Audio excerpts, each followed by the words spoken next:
Povertà e ricchezza. Rivelazione del Signore Gesù Cristo al mistico Gottfried Meyerhofer. Povertà e ricchezza. Parole importanti per la vostra vita terrena e spirituale. Ma che cos'è veramente la povertà e che cosa la ricchezza?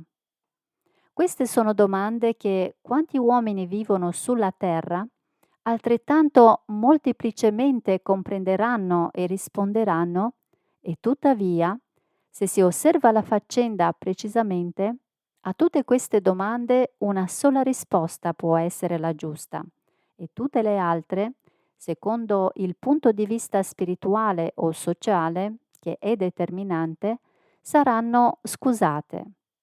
Su queste due parole che sono sempre su tutte le bocche e suscitano da un lato tanta compassione e dall'altro tanta invidia, voglio darvi io alcuni chiarimenti, affinché anche sotto questo riguardo sappiate apprezzare giustamente la povertà e la ricchezza, e se vi do l'una e l'altra come pietra di prova sulla via della vostra vita, possiate sopportare pazientemente o la prima o la seconda, conformi a me e al mio insegnamento, e usarle per il meglio dell'umanità e per il vostro prossimo.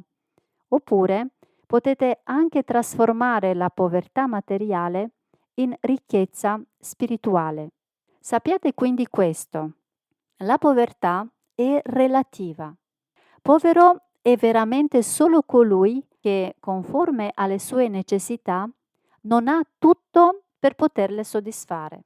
Perciò ci sono milionari, imperatori e re, anzi perfino grandi spiriti, di cui Satana stesso ne è un esempio, i quali tutti, in conformità ai loro insaziabili bisogni, si sentono sempre poveri, perché quel punto di vista tramite il quale potrebbero esclamare adesso ho tutto ciò che ho desiderato, non verrà mai. Questa povertà è quindi sconfinata, poiché non ha limiti nel suo appagamento e poiché in tutti gli esseri vi è sempre un impulso verso il miglioramento di ciò che si ha attualmente.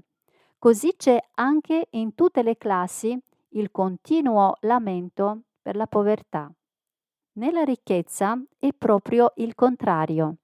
Ricco è proprio nessuno, così come lo vorrebbe essere, e il pensiero ricchezza non entra nella testa del ricco. Questi, infatti, per lo più non è mai soddisfatto, bensì è nell'immaginazione degli altri che lo invidiano per il suo possesso, sia esso nella pecuniaria ricchezza, nel potere oppure nell'onore.